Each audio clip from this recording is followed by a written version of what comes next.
Real estate వ్యాపారి రవిప్రసాద్ను చంపింది అతని ప్రియురాలు లావణ్యని పోలీసులు తేల్చారు.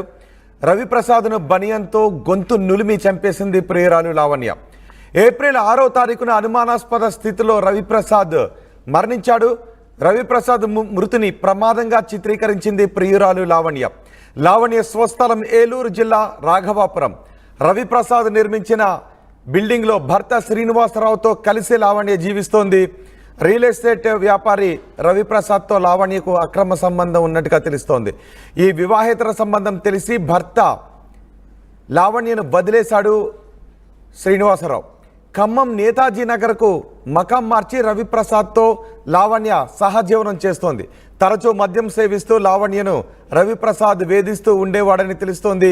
ఏప్రిల్ 6వ తారీఖున లావణ్యతో రవిప్రసాద్ మరోసారి ఘర్షణ పడ్డాడు. ఈ వాగ్వాదంలో లావణ్య చేయిని కొరికాడు రవిప్రసాద్. కోపంతో బనియంతో రవిప్రసాద్ మెడకు బిగించి చంపేసింది లావణ్య. ఊపిరాడక అక్కడికక్కడే చనిపోయాడు ఈ రియల్ ఎస్టేట్ వ్యాపారి. మద్యం మత్తులో తల గోడకు తగిలి చనిపోయాడని నమ్మించింది లావణ్య. అయితే రవిప్రసాద్ మృతిపై అనుమానంతో పోలీసులకు ఫిర్యాదు చేశాడు కొడుకు పునీత్ సాయి. పోలీసుల విచారణలో లావణ్య రవిప్రసాద్ను చంపినట్టుగా నిర్ధారణ అయింది. లావణ్యను అరెస్ట్ చేసి రిమాండ్కు తరలించారు పోలీసులు. ప్రస్తుతం పోలీసుల అదుపులోనే లావణ్య ఉంది. ఆర్టీవీ స్క్రీన్ పైన మీరు చూస్తున్న ఆ వ్యక్తే రియల్ ఎస్టేట్ వ్యాపారి ప్రియురాడి చేతిలో చనిపోయాడు. పూర్తి సమాచారం మా ప్రతినిధి ఉదయ్ అందిస్తారు. ఉదయ్, లావణ్య చంపింది అని పోలీసులు ఎలా నిర్ధారణకు వచ్చారు? రోహిత్, ఈ నెల 6వ తేదీన ఖమ్మం నగరం నేతాజీ నగర్ లో అనుమానాస్పద స్థితిలో మృతి చెందినటువంటి రియల్ ఎస్టేట్ వ్యాపారి బిల్డర్ కొసన రవిప్రసాద్ మృతి ఉదంతంపై పోలీసులు నిగ్గు తేల్చారు. ఈ కేసులో సంచలనమైనటువంటి విషయాలను బయటకు వెల్లడించారు పోలీసులు. ఖచ్చితంగా కొసన రవిప్రసాద్ మృతికి సంబంధించి చాలా కీలకమైనటువంటి సన్నివేశాలను కూడా రీకన్స్ట్రక్షన్ చేసే ప్రయత్నం ఖమ్మం అర్బన్ పోలీసులు చేశారని చెప్పుకోవాలి. ఈ ఘటనలో ప్రియుడిని చంపింది ప్రియురాలేగా పోలీసులు ప్రస్తుతం తేల్చారు. కొసన రవిప్రసాద్ కు అదేవిధంగా లావణ్య అనే మడికంట లావణ్య అనే మహిళకు కొన్నేళ్లుగా వివాహేతర సంబంధం కొనసాగుతుంది. ఇరువురి మధ్య అక్రమ సంబంధం దాదాపు సహజీవనానికి దాటేసింది. ఈ నేపథ్యంలో గడిచినటువంటి కొన్ని నెలలుగా ఖమ్మం నగరంలోని నేతాజీ నగర్ లో ఓ ఇంటిని అద్దెకి తీసుకున్నటువంటి కొసన రవిప్రసాద్ తన భాగస్వామి అయినటువంటి మడికంటి లావణ్యను అక్కడే ఉంచి సహజీవనం చేస్తున్నాడు. ఈ నేపథ్యంలో తరచుగా ఇరువురి మధ్య కొంత వాగ్వాదం సంఘర్షణ నడుస్తున్నటువంటి నేపథ్యంలో ఈ నెల 6వ తేదీన మద్యం మత్తులో లావణ్యను కుడి చేయి కొరకడంతో అటు రవిప్రసాద్ పై తీవ్రమైనటువంటి ఆగ్రహావేశాలతో పెంచుకున్నటువంటి మడికంటి లావణ్య అతన్ని బన్యంతో పూర్తిగా గొంతు నులిమి చంపినటువంటి ఘటన ప్రస్తుతం ఖమ్మం నగరంలో కలకలం రేపుతుంది. ప్రస్తుతం ఈ ఘటనకు సంబంధించినటువంటి పూర్తి వివరాలను కూడా బహిర్గతం చేశారు ఖమ్మం అర్బన్ పోలీసులు. మొదటి నుంచి కూడా కొసన రవిప్రసాద్ ఒక రియల్ ఎస్టేట్ వ్యాపారిగా బిల్డర్ గా అగ్రగామిగా కొనసాగుతున్నాడు. ఖమ్మం సత్తుపల్లిలో ఒక ఫార్చ్యూన్ అపార్ట్మెంట్ కూడా తను గత 3 ఏళ్ల క్రితం నిర్మించాడు. ఈ నేపథ్యంలోనే వాచ్మెన్ గా అక్కడ పనిచేసేందుకు మడికంటి శ్రీనివాసరావు లావణ్య దంపతులను వాచ్మెన్ గా అటు రవిప్రసాద్ పెట్టుకున్నాడు. ఆ తర్వాత లావణ్యకు అదేవిధంగా రవిప్రసాద్కు ఇద్దరి మధ్య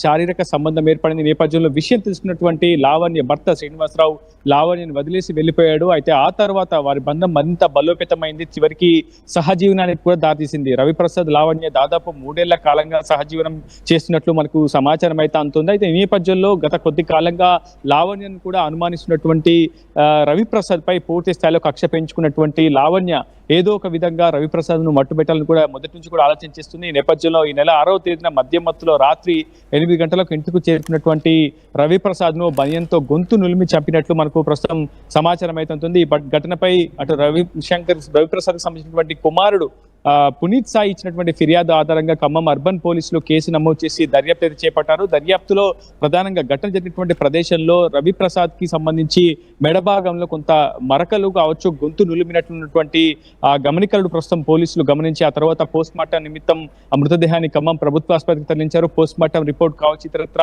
ఆధారాలు సేకరించారు. తర్వాత నిందితురాలైనటువంటి లావణ్యను కూడా అదుపులోకి తీసుకొని పలు కోణాల్లో పోలీసులు విచారణ చెప్పారు.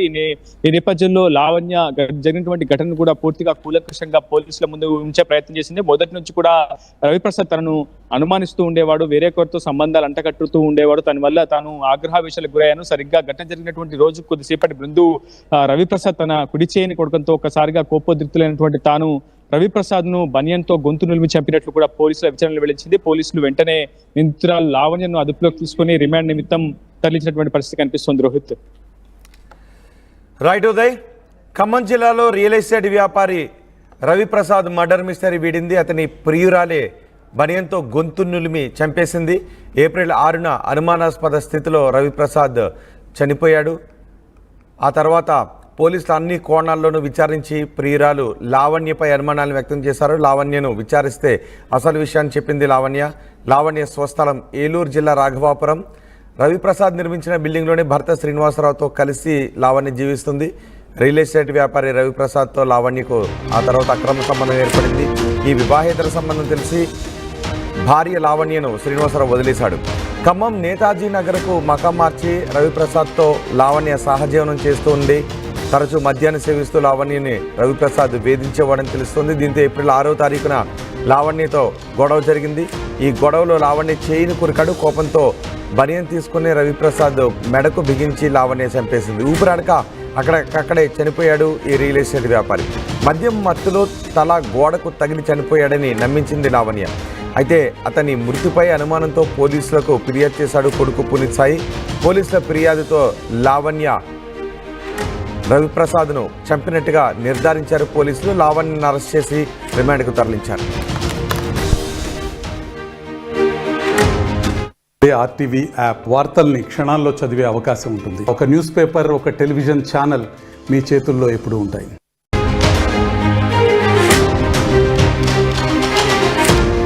బ్రేకింగ్ న్యూస్, రియల్ ఎస్టేట్ వ్యాపారిని చంపింది ఎవరో కాదు, రియల్ ఎస్టేట్ వ్యాపారిని చంపింది లావణ్య రియల్ ఎస్టేట్ వ్యాపారిని చంపేసింది. లావణ్య రవిప్రసాద్ ప్రియురాలు. ఖమ్మం జిల్లాలో రియల్ ఎస్టేట్ వ్యాపారి మర్డర్ మిస్టరీ వీడింది. రియల్ ఎస్టేట్ వ్యాపారి రవిప్రసాద్ను చంపింది అతని ప్రియురాలు లావణ్యని పోలీసులు తేల్చారు. రవిప్రసాద్ను బనియంతో గొంతు నులిమి చంపేసింది ప్రియురాలు లావణ్య. ఏప్రిల్ 6వ తారీఖున అనుమానాస్పద స్థితిలో రవిప్రసాద్ మరణించాడు.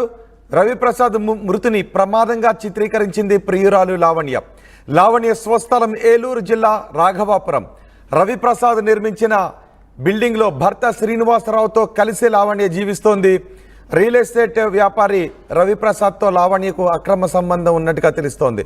ఈ వివాహేతర సంబంధం తెలిసి భర్త లావణ్యను వదిలేశాడు శ్రీనివాసరావు. ఖమ్మం నేతాజీ నగర్కు మకాం మార్చి రవిప్రసాద్తో లావణ్య సహజీవనం చేస్తోంది. తరచూ మద్యం సేవిస్తూ లావణ్యను రవిప్రసాద్ వేధిస్తూ ఉండేవాడని తెలుస్తోంది. ఏప్రిల్ 6వ తారీఖున లావణ్యతో రవిప్రసాద్ మరోసారి ఘర్షణ పడ్డాడు. ఈ వాగ్వాదంలో లావణ్య చేయిని కొరికాడు రవిప్రసాద్. కోపంతో బనియంతో రవిప్రసాద్ మెడకు బిగించి చంపేసింది లావణ్య. ఊపిరాడక అక్కడికక్కడే చనిపోయాడు ఈ రియల్ ఎస్టేట్ వ్యాపారి. మద్యం మత్తులో తల గోడకు తగిలి చనిపోయాడని నమ్మించింది లావణ్య. అయితే రవిప్రసాద్ మృతిపై అనుమానంతో పోలీసులకు ఫిర్యాదు చేశాడు కొడుకు పునీత్ సాయి. పోలీసుల విచారణలో లావణ్య రవిప్రసాద్ను చంపినట్టుగా నిర్ధారణ అయింది. లావణ్యను అరెస్ట్ చేసి రిమాండ్కు తరలించారు పోలీసులు. ప్రస్తుతం పోలీసుల అదుపులోనే లావణ్య ఉంది. ఆర్టీవీ స్క్రీన్ పైన మీరు చూస్తున్న ఆ వ్యక్తి రియల్ ఎస్టేట్ వ్యాపారి ప్రియురాడి చేతిలో చనిపోయాడు. పూర్తి సమాచారం మా ప్రతినిధి ఉదయం అందిస్తారు.